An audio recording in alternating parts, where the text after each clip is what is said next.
I never imagined that raising chickens in my backyard would transform me into the public enemy number one of our homeowners association and ultimately lead to organizing the loudest rooster crowing competition our neighborhood had ever witnessed. What started as a simple passion for sustainable living and fresh eggs quickly spiraled into an all-out war with Karen, our HOA president whose life mission seemed to be enforcing arbitrary rules with dictatorial enthusiasm. When I moved into Sunny Meadows Estates 3 years ago, I was enchanted by the spacious backyards and fell in love with my modest colonial home featuring a small garden area perfect for what would become my pride and joy, a charming chicken coop housing 6 hens. Before Karen's reign of terror, my chickens were neighborhood celebrities. Children would visit to collect warm eggs, neighbors appreciated the organic gardening tips I shared along with occasional egg cartons, and even the monthly community newsletter featured my urban farming tips. Then everything changed when Karen was elected HOA president last spring, armed with a clipboard, a permanent scowl, and an encyclopedic knowledge of every bylaw she could weaponize against anyone disrupting her vision of suburban perfection. While I considered myself a responsible chicken owner who maintained a clean, odor-free coop positioned far from property lines, Karen viewed my feathered companions as an affront to civilized living and a dangerous precedent that needed immediate eradication. Little did she know who she was messing with or the lengths I would go to protect my backyard flock.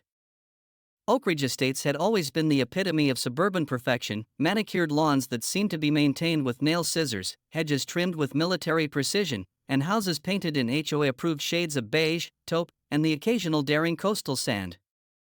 The community rulebook was thicker than the Bible, covering everything from acceptable mailbox designs to the exact height grass could reach before triggering a violation notice, 2.5 inches, if you're wondering. Despite this rigid framework, the neighborhood had maintained a friendly atmosphere before Karen's ascension to HOA president. Neighbors waved to each other on morning walks, block parties happened twice a year, and small eccentricities were generally tolerated with good humor. My chicken coop had been one such accepted court for nearly 2 years before Karen took office. I'd built it myself, a charming structure painted to match my house with a whimsical weather vane shaped like a rooster on top. Inside lived my 6 hens, Henrietta, Nugget, Cluck Norris, Attila the hen, Amelia Eggheart, and Queen Elizabeth the bird. They were quiet, productive girls who supplied me with fresh eggs daily and provided excellent fertilizer for my vegetable garden. Neighbors would often stop by with their children to visit the chickens, and I'd send them home with cartons of multicolored eggs and produce from my garden. The coop was always clean. I was religious about maintenance, using the deep litter method and proper ventilation to ensure there was never an odor issue. The morning after Karen's election, I found her standing in my driveway, clipboard in hand, laser-focused on my backyard. "Excuse me," she called out, her voice carrying that particular tone that instantly makes your stomach sink. "Are those chickens on your property?" I confirmed they were, explaining how long I'd had them and pointing out that several neighbors enjoyed their presence. Karen's thin lips pressed into an even thinner line as she scribbled something on her clipboard. "Well, I'm sure you're aware that livestock is strictly prohibited in Oakridge Estates. You'll need to remove them immediately."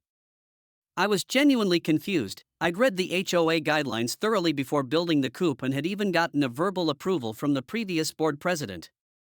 "There's nothing in the bylaws specifically prohibiting chickens," I explained, "and they're classified as pets in our county, not livestock." Karen's eyes narrowed as she flipped through her papers. Section 8, paragraph 3 clearly states no animals that cause disturbances through noise, odor, or unsanitary conditions are permitted. Your chickens qualify on all counts. I invited her to inspect the coop herself to confirm there were no issues, but she declined with a visible shudder, promising instead that I'd be hearing from the HOA board officially. 3 days later, a formal violation notice appeared in my mailbox, citing unauthorized agricultural activity and maintaining livestock in a residential zone. It demanded removal of the chickens within 7 days or I would face a $100 daily fine. I immediately drafted a response, including printouts of the county ordinance classifying chickens as pets, photos of my immaculate coop, and signed statements from 5 neighbors confirming they had no issues with my hens. I even included a dozen fresh eggs as a peace offering. My goodwill gesture backfired spectacularly. 2 days later, I received another notice, this one claiming my attempt to bribe an HOA official had been noted and would be discussed at the next board meeting. The eggs were returned, along with a pamphlet about zoonotic diseases. In an effort to compromise, I spent the next weekend making improvements to the coop, adding additional sound insulation, upgrading the ventilation system, and installing a more efficient waste management setup. I documented every change with before and after photos and sent the evidence to the HOA board. Karen's response was to call an emergency HOA meeting to address what she termed the growing chicken crisis in our community. The meeting was scheduled for a Tuesday evening when I had an important work commitment, which I suspect was intentional. I rearranged my schedule and arrived to find the community center packed.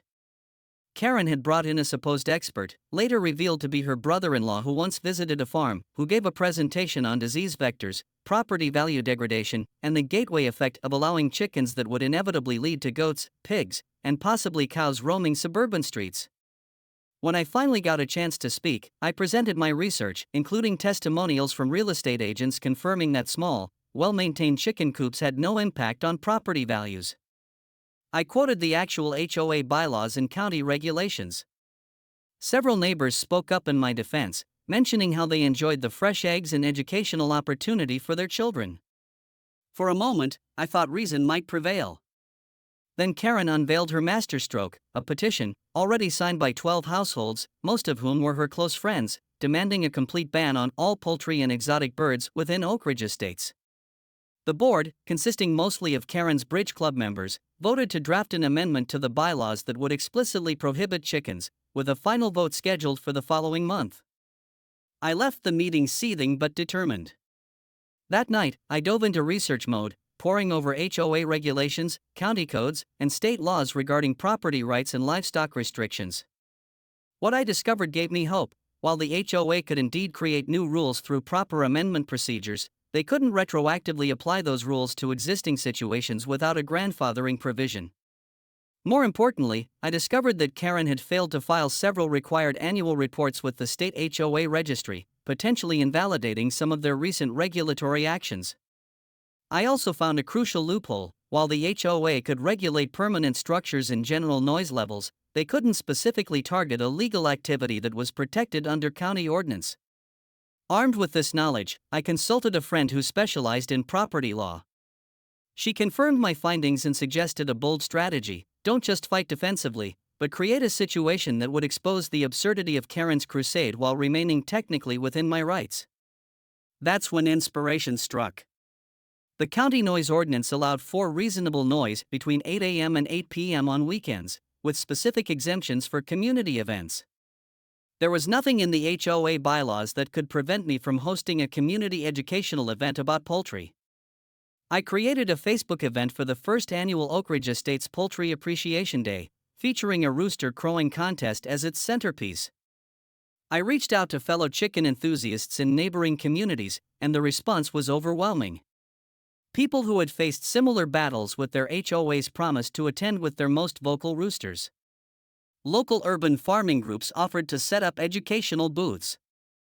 A farm-to-table restaurant offered to cater with, what else, chicken dishes. As the event grew, I made sure to follow every regulation to the letter, applying for the proper permits, notifying neighbors with the required advance notice, and even inviting the HOA board members as honored guests. Karen, predictably, was livid. She sent cease and desist letters, threatened additional fines, and even attempted to have my event permit revoked. But I had done my homework. Everything was legal, properly permitted, and explicitly allowed under both county regulations and the current HOA bylaws. The neighborhood became divided into two camps, Team Chicken and Team Karen. Surprisingly, Team Chicken was larger, as many residents had grown tired of Karen's overbearing approach to HOA management. Several people who had previously been neutral now supported me just to take Karen down a peg. As the day of reckoning approached, I received notes of encouragement slipped under my door and neighbors offering their yards for additional parking. Even Mrs. Jenkins, the 80-year-old widow who usually complained about everything, brought me a homemade chicken-shaped cake and whispered, "Give 'em hell, dear."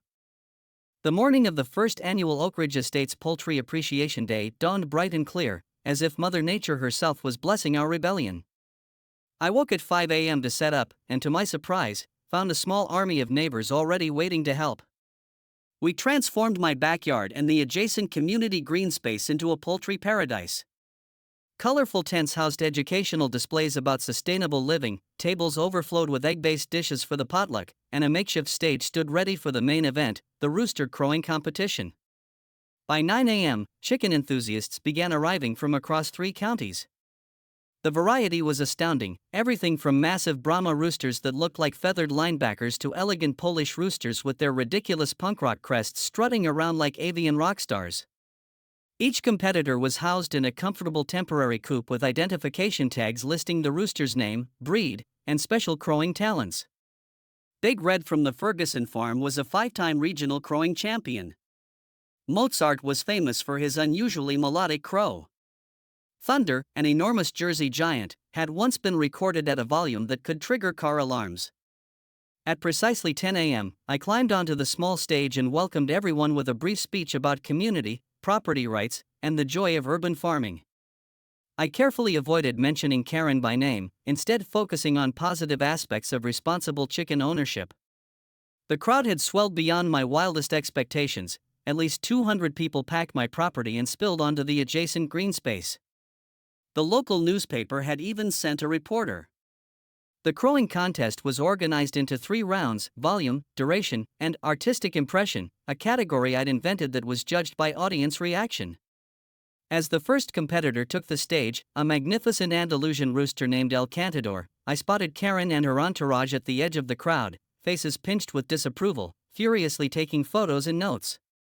The moment the first rooster let loose his inaugural crow, a piercing announcement that echoed across the neighborhood, children squealed with delight and adults applauded enthusiastically. Round after round, roosters performed with gusto, each one seemingly inspired to outdo the previous competitor. The decibel meter we'd brought registered impressive readings, with Thunder indeed living up to his name by producing a crow that registered just shy of 100 decibels. Karen attempted to disrupt the proceedings by calling the police to report a noise disturbance, but when 2 officers arrived, they found everything in order: permits posted, noise levels within legal limits for a community event, and a generally well-behaved crowd having legitimate fun. One officer even stayed to watch the final round and accepted a plate of deviled eggs from the potluck table. The event reached its crescendo with the awards ceremony. Big Red took home the trophy for volume, Mozart won for artistic impression, and a surprise contender, a small but mighty bantam rooster named Rocket, claimed the duration prize with a crow that seemed to defy the laws of lung capacity. As I presented the overall champion's ribbon to Thunder and his beaming owner, I caught sight of Karen storming away, her face a shade of red that would have made any rooster proud. The celebration continued well into the afternoon, evolving into an impromptu block party. Neighbors who had never spoken to each other found common ground over chicken anecdotes and gardening tips. Children played egg and spoon races and learned to feed chickens from the palm of their hands. Even a few initial skeptics admitted they were enjoying themselves and reconsidering their stance on backyard poultry. The aftermath came swiftly. 2 days later, an emergency HOA meeting was called in the community center. The room was packed to capacity, standing room only. Karen, armed with a 3-ring binder of evidence, launched into a blistering condemnation of what she called my flagrant disregard for community standards and intentional disruption of neighborhood tranquility. She dramatically presented enlarged photographs of roosters mid-crow, printouts of decibel meter readings, conveniently lacking context about legal noise limits, and even a poorly edited video that attempted to make the event look like chaos incarnate. Her voice rising to a pitch that ironically rivaled some of the roosters, Karen demanded immediate action, a $5,000 fine for my willful violation of community standards, a permanent ban on all poultry within Oakridge Estates, and my removal from any community committees I served on. When she finally paused for breath, I expected to stand alone against the HOA board's predetermined verdict.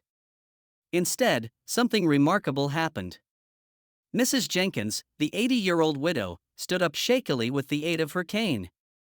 "I've lived in this neighborhood for 43 years, she began, her voice surprisingly strong. "I've seen rules come and go. But I've never seen someone bullied the way this young chicken owner has been bullied." One by one, neighbors rose to speak: the 3rd-grade teacher who had brought her class to see my chickens, the sustainability committee chair who praised my composting system, the retired couple who appreciated the fresh eggs I shared. Even Mr. Peterson, notorious for complaining about children riding bikes too close to his lawn, admitted that my chicken coop was meticulously maintained and added character to our otherwise boring subdivision. The tide turned visibly as more residents voiced their frustration with Karen's dictatorial approach to HOA management. Several questioned the legitimacy of recent rule changes that had been implemented without proper notification. Others pointed out that Karen had been selectively enforcing regulations, ignoring violations by her friends while aggressively targeting others. The meeting reached its turning point when Todd from 3 doors down, a quiet accountant who rarely spoke at meetings, stood up with a stack of papers. "I've taken the liberty of reviewing the HOA financial records for the past year," he said, adjusting his glasses nervously. "I've found several concerning irregularities in how funds were allocated for landscaping services contracted to Karen's brother's company." The room erupted.